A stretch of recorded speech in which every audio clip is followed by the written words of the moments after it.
My name is Hannah Catherine Jones, aka Foxy Moron, and I'm from Doncaster, which is in South Yorkshire, in the north of England. I was born there. My dad is from Barbados, and my mum is from Doncaster. And I've lived in London for over 8 years now.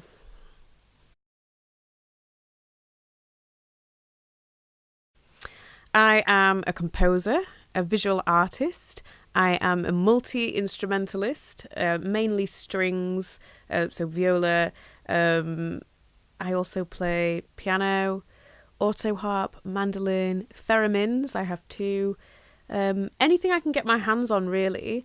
I'm a conductor of Peckham Chamber Orchestra, the orchestra that I founded.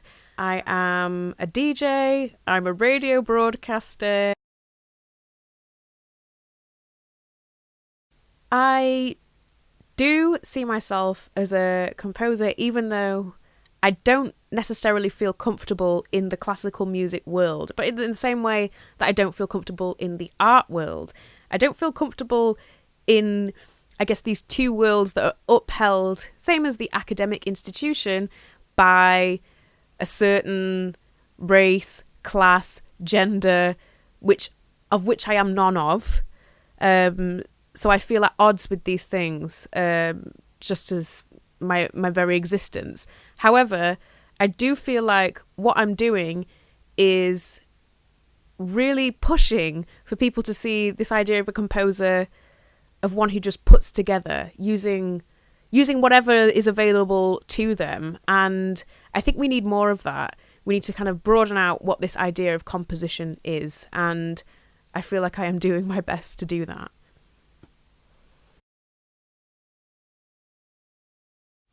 I'm also doing a practice-based PhD at Oxford University in the art department, which is heavily musical.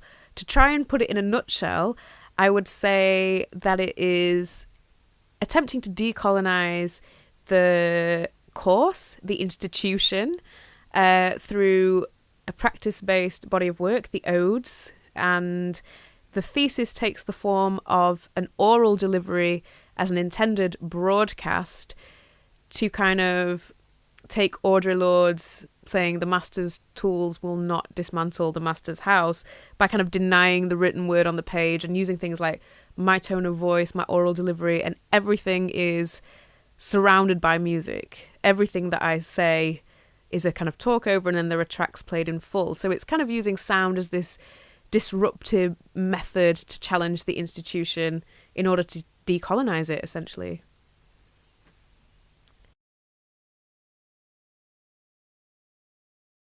So my upbringing was, I would say, quite strict, especially in relation to music, which my dad taught us, which I also have an appreciation of how unexpected or unusual that is to a lot of people, or how it was when I was growing up, i.e.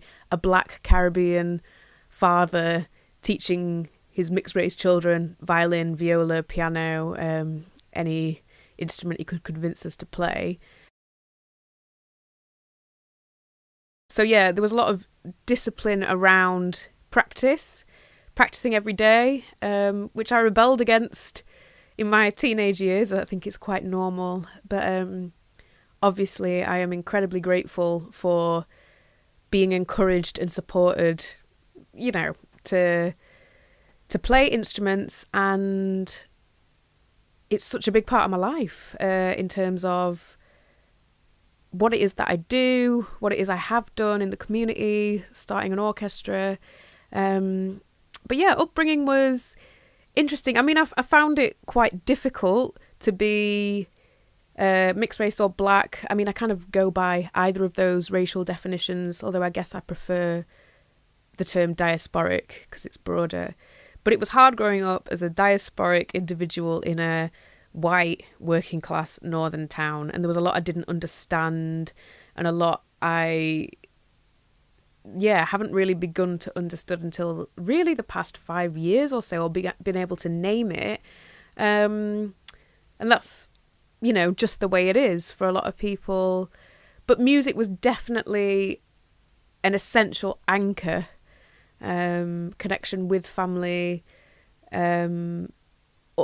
for the vast majority of it was classical music, like I said, coming from my Caribbean father, and not really understanding what any of that meant in the context that I grew up.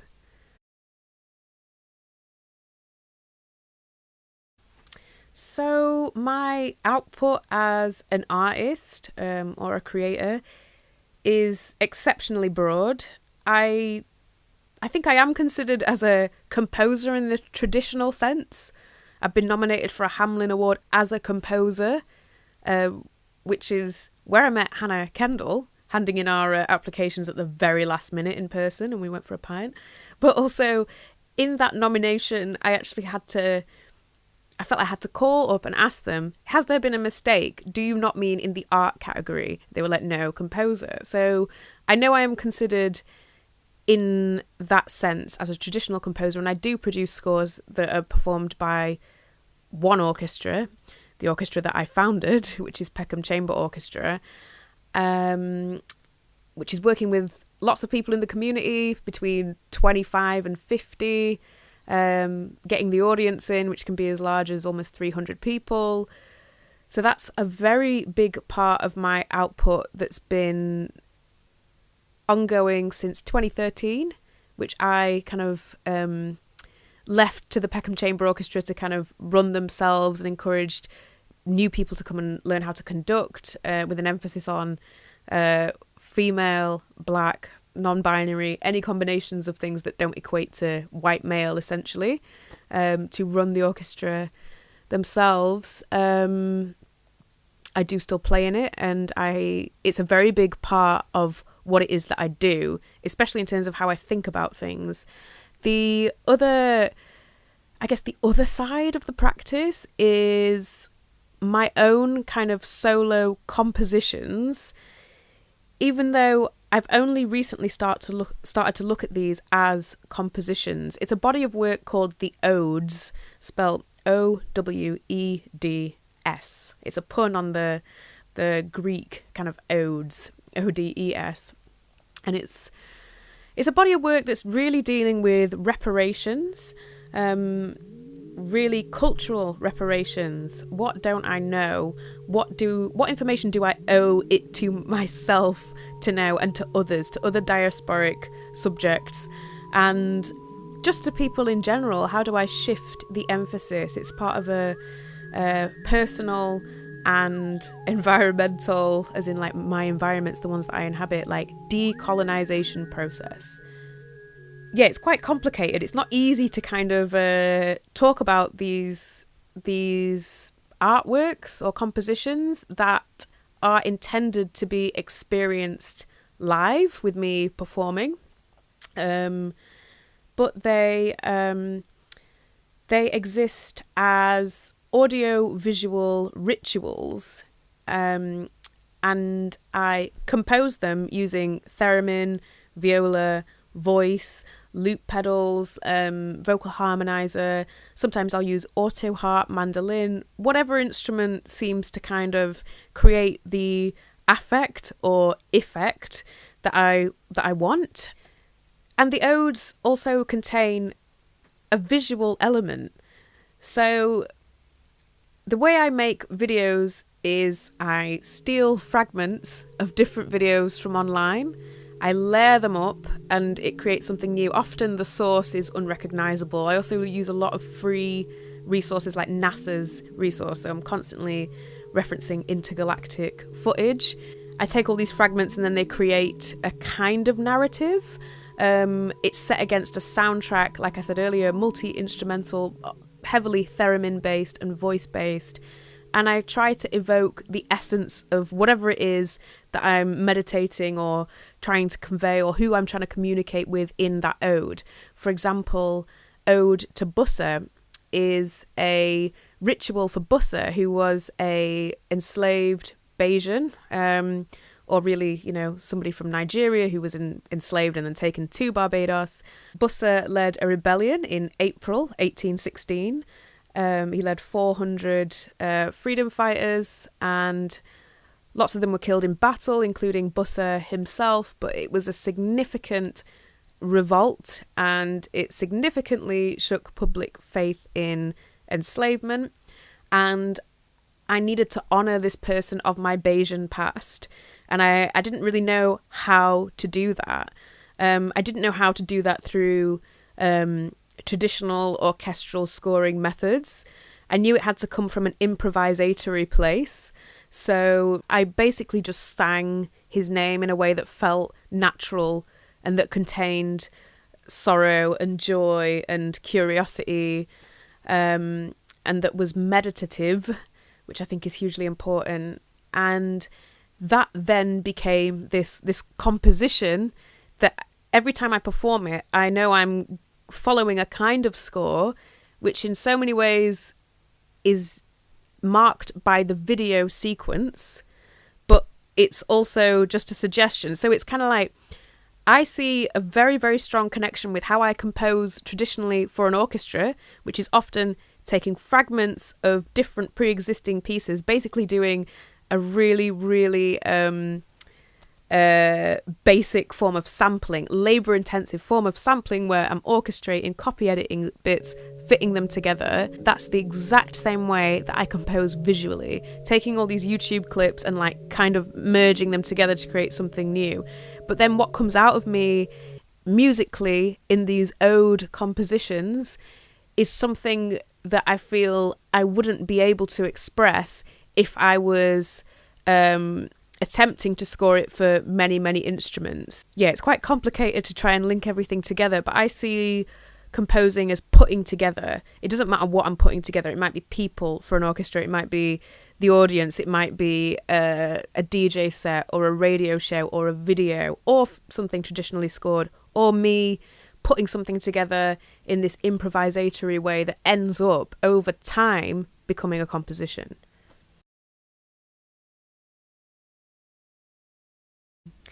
In terms of my compositional style, I don't really know how to answer that. I'm glad to be asked this question. I think that it's difficult to kind of represent any one genre when I think that when I'm using theremins and voices and my own voice, often singing kind of operatic in Zulu, combined with theremin and viola, it's very hard to put a kind of style on that or a genre. And I guess I usually fall in the category of experimental, classical. And then the orchestral compositions, I wouldn't really know what to say they're in the style of. If anything, they're more like DJ sets that just blend tracks together, but in this very laborious and like the most analog way. I always know that I want to communicate directly with the audience. I also know that for the most part, I'm composing for a specific orchestra, a specific venue, a specific kind of audience, with the scored compositions. So I'm always kind of thinking about what's going on in the world. What do I want to echo? I see the orchestra as one giant cover band. That's what it is. Like, that is essentially what it is. And I treat it as such. I don't think that's very respected in the classical music world, which is why I would never locate myself firmly in any of the worlds that I occupy. But in terms of style, what is my style? I don't know. And I'm quite happy not to know. I'm quite happy for other people to think about that. I'm quite happy for other people not to think about that. I'm just interested in keeping going with what I'm beginning to understand is a very unique set of skills, and like understanding how to own that and to just keep experimenting with different everything, different instruments, different combinations, different collaborations, different environments. Like, it's so important to me to perform in a club like I did the other night in Switzerland, and then in a concert hall like the next week, and then maybe like a squat or something the next week. I know it's important to my very being to kind of keep moving around and not get locked down into any one kind of place or style or genre. Yeah, that's what I have to say about style.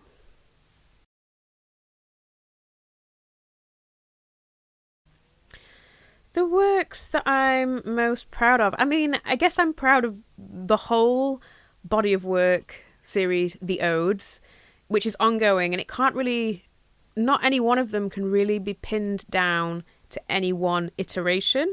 And that's something that I do on purpose, to kind of free myself or to keep myself on my toes in terms of somebody who is classically trained, who as a conductor stares at scores. I think it's super important to activate the other side of your kind of creative mind where you are the complete free agent, not just in terms of interpretation.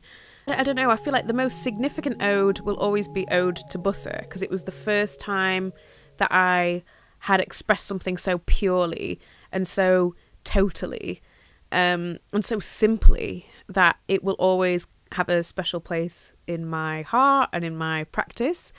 And then, I mean, the other moment that it was intoxicating, because I did a performance, I did a composition, and we performed it with Peckham Chamber Orchestra, and it was a very coming from a kind of complicated place, but a simple place. It was basically Wagner's Tannhäuser Overture, which starts with the beautiful brass chorale, and then it kind of, you get these little string fireworks, and it kind of gets more and more passionate and over the top, and then you get this little oasis, and there's this clarinet cadenza, and then you kind of building back up, and then there's this one bit, and it is just an ascending scale with a dotted rhythm, classic. And when the first time I heard it, I was just like, what is going on here? It's da da da da da da da da da da da da da. So a needle pulling thread, and then it goes off into something else. And I was like, it is the sound of music. It's do re mi. You cannot deny it. You cannot unhear it. What is going on here? So I did a bit of research into it, and obviously The Sound of Music was written by Rodgers and Hammerstein in like the 50s. And I looked into do re mi, who was really behind that. And it was a German Jewish woman called Trude Rittmann who fled Germany in the late 30s and settled in New York, where a couple of productions of Tannhäuser occurred at the Met, which I imagine she would have been there for. As a composer, arranger, she would have been aware of Tannhäuser. It's my kind of claim that she knew exactly what she was doing, that she in fact sampled Wagner in full knowledge of how that would antagonize everything that he stood for, and really, in terms of inserting it into one of the most popular musicals of all time, one of the top films of all time still. So and into a narrative of a story that was kind of questionable, but ultimately kind of like anti-Nazi, of course, but Swiss national. And it was all these layers and layers and layers and layers and layers that I kind of perceived, and I thought I have to do something about this. So essentially, the composition is called The Sound of Rittmann, and it's Wagner's Tannhäuser up until that point where the ascending motif comes for the second time, at which point it turns into do re mi from The Sound of Music, giving fairly equal weight to, it's about 10 minutes of Tannhäuser and 10 minutes of do re mi. And of course, that is a lot of information for any one composition to hold. For me, it's sampling. It's just really taking like the etymology of sound to a kind of extreme place. But what I loved about the performance of that work itself, as in leading the orchestra and being like, right, this is the thing. It might be weird that we're doing it. Everyone kind of getting on board as an amateur orchestra to perform this work, which is so extraordinarily difficult. The string parts, it's like, as a string player, I would be terrified to play that. The way everyone embraced it and got on with it, the kind of hilarity and the joy of this meld, and how it translated to the audience, some of whom could get it, as in be like, oh, Tannhäuser, Wagner, melancholy, and Sound of Music, and recognise that absurdity. But even the people that didn't understand that history and what that actually meant could still perceive the extreme dip from like the highest kind of melodrama and melancholy to this joyful tune about everyone being able to sing, and the scale. So I think that was a very proud moment for me as a conductor, as a composer, and just as a person who felt like I had stood in sonic solidarity with someone in the past. And for me, that's what's going on here in so many ways. With Bussa, it's a ritual that I send out to this ancestor that represents rebellion and resistance, and is part of my DNA. And then the other side is kind of hearing the echoes of what people have said, and what can be said through music that can't be said through words, and the layers of that. So I feel like through all this, I'm communicating on many levels across space and time, and for me that's a fact. I feel it, and I think that other people feel it too.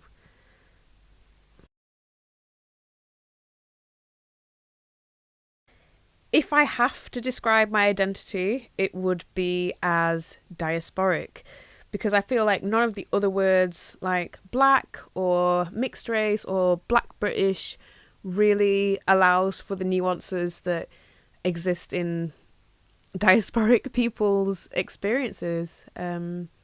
Everyone has such different histories to tell, and I think blackness doesn't allow for that spectrum. And as we have to define who we are, what we are to various people so often, for me, I think diasporic is the one that seems to resonate and to make sense right now, 2018.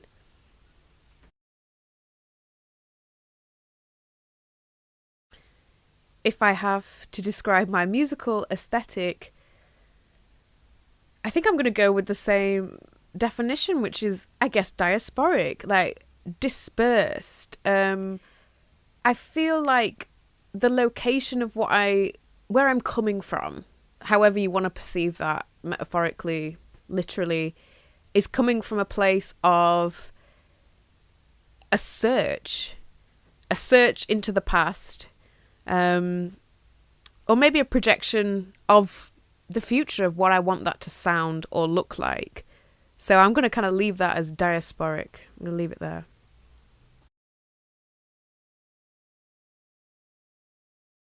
Working across such a broad part of the music and art kind of worlds, I guess that how I'm perceived shifts depending on where I am, what I'm performing.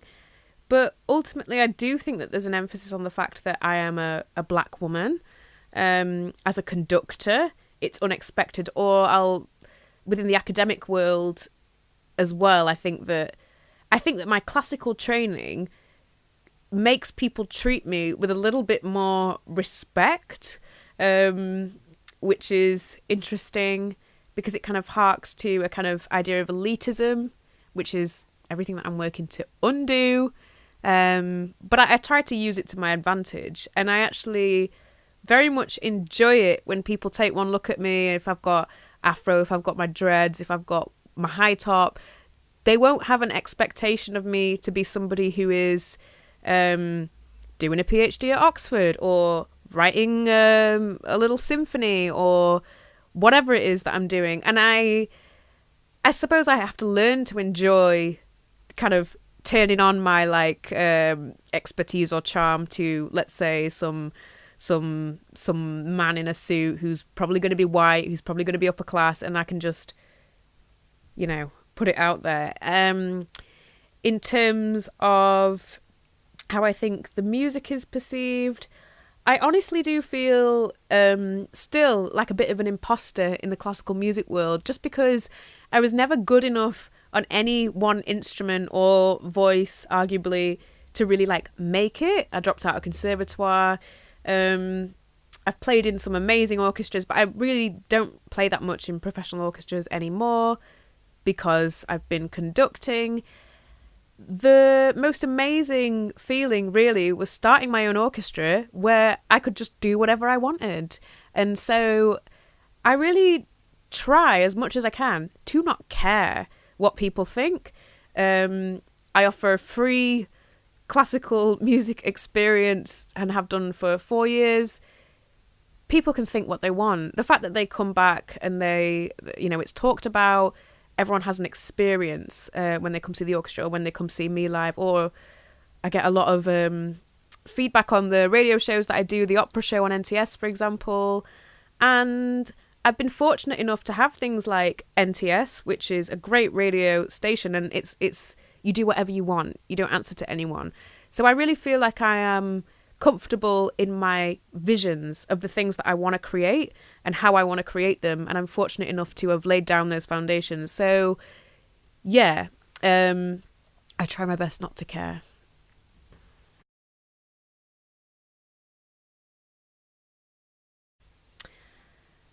I'm fortunate enough to not feel pigeonholed or typecast really in the music that I kind of create. I'm very proud of the fact I won an award for innovation in music, the ORAM Award. I think that sums things up. Innovation doesn't really settle anywhere. I'm fortunate enough to be invited to go do projects that involve other people. For example, the last thing I did was to run some workshops and give a talk and a performance in Rio, in Brazil recently. And it's that kind of thing that I keep getting asked to do, to kind of move around to these places which have a lot of diasporic people who are working in very broad areas. This seems to be what's happening in the world. And I don't get commissions as such. But if I do, it just supports what's already going to be happening. And I feel very blessed. I've worked very hard and I've been supported. It's those three things. I've had the support by my family, by my friends, to be comfortable in that and to just keep working and just hope that the invites or the jobs kind of keep coming in, which, touch wood, so far so good.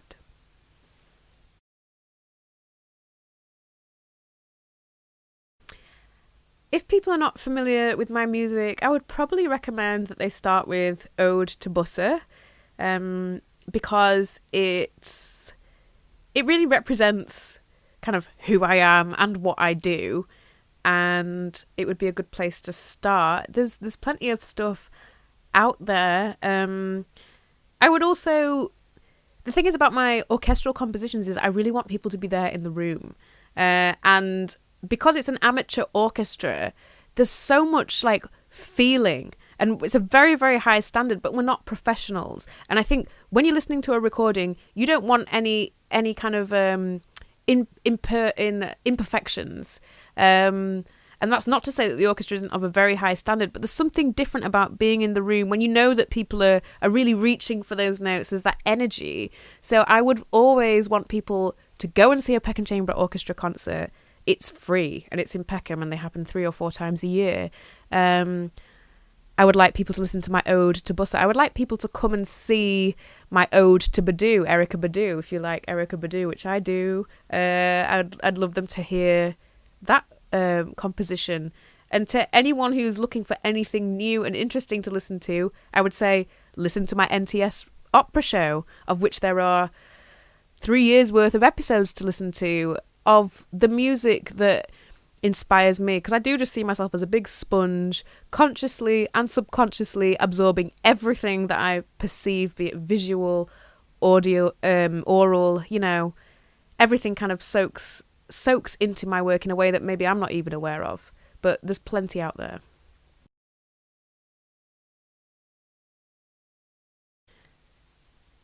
I don't know if it is important that people know that I'm a woman or a black woman when they listen to the music that I make. The thing is, I don't think I separate very easily from my work at all. Number one, I'm a live performer. It's all about being there, present in the moment, including the orchestra. Number two, there's no way of not knowing that if you are there to consume or absorb my work the way I intend it to be. And thirdly, I think that there's a lot of unlearning to be done about concepts of gender in general. Like, it's gender and biological sex are 2 different things. And I think that everyone needs to be reminded of that constantly. And I think that no matter how much I would love for it not to matter that I'm diasporic woman, it does matter. And those kind of that double jeopardy features in the work itself. It's present in, if I'm doing something that's sorrowful, all my experience of those two things will be present in the way that I play that or sing that. I do think it's so important to have more visible representation of Black women, composers, artists, just doing stuff, because we are out here doing it, and it makes such a huge difference if little, young kids can see someone doing what they would never even imagined that they would like to do because they've never seen it. So it's hugely important to kind of work with these categories, which are very real and very important, even though I wish they weren't, and to be open and to talk and to kind of showcase your work. And that's why I'm so happy to be involved in this project.